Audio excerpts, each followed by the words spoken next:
चलो चलकर कुछ नया आगाज करते हैं कि चलो चलकर कुछ नया आगाज करते हैं, जो चल रहा है उसे छोड़कर नई शुरुआत करते हैं। अरे विचार अभिव्यक्ति की बात बहुत कर ली हमने, चलो आज राष्ट्र हित में कुछ नई बात करते हैं। नमस्कार, मैं रंजन कुमार, इलाहाबाद विश्वविद्यालय कला संकाय द्वितीय वर्ष से मंचस्थ मान्यवर तथा यहाँ उपस्थित युवा शक्ति आप सभी को अपनी तपोभूमि मां गंगा यमुना सरस्वती के पांव तक से प्रणाम निवेदित करता हूँ। आज मैं अभ्युदयशील भारत चुनौती एवं संभावनाओं विषय पर अपनी विचार अभिव्यक्ति के लिए यहाँ पर उपस्थित हूँ।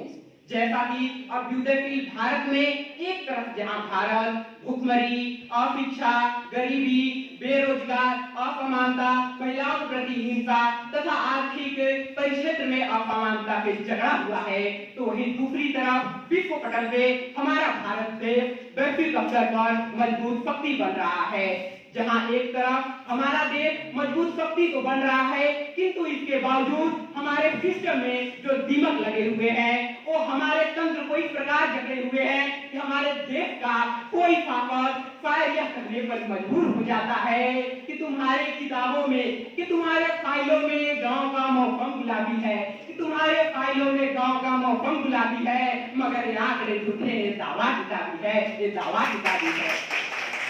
साथियों, जैसा कि आप सभी को भली बात विदित है कि हमारे देश की अर्थव्यवस्था आर्थिक असमानता इस स्तर पर है कि हमारे देश की जो 90% पूंजी है वह 10% लोगों के पास है और 90% लोगों के पास मात्र 10% पूंजी है। और किसी देश की जब तक आर्थिक असमानता को नष्ट नहीं किया जाएगा वह देश कभी विकसित नहीं होगी। दूसरी तरफ हमारे देश में महिला शक्ति सशक्तिकरण की बात होती है, लेकिन उस पर तुरंत काम नहीं होता है, क्योंकि स्वामी विवेकानंद जी ने कहा था कि कोई भी पंछी एक पंख से नहीं उड़ सकती। ठीक उसी प्रकार यदि हम आर्थिक असमानता और महिला सशक्तिकरण को मजबूत नहीं करते हैं तो भारत विश्व गुरु कभी नहीं बन सकता। परंतु यहाँ पर हमारे देश की युवा शक्ति उपस्थित है, तो यह कहना गलत दुष्योक्ति नहीं होगी कि हो गई है पीर पर्वत गिरनी चाहिए, कि हो गई है पीर पर्वत की गिरनी चाहिए, इस हिमालय पे कोई गंगा निकलनी चाहिए। मेरे सीने में नहीं तो तेरे सीने में कहीं, कि मेरे सीने में नहीं तो तेरे सीने में कहीं,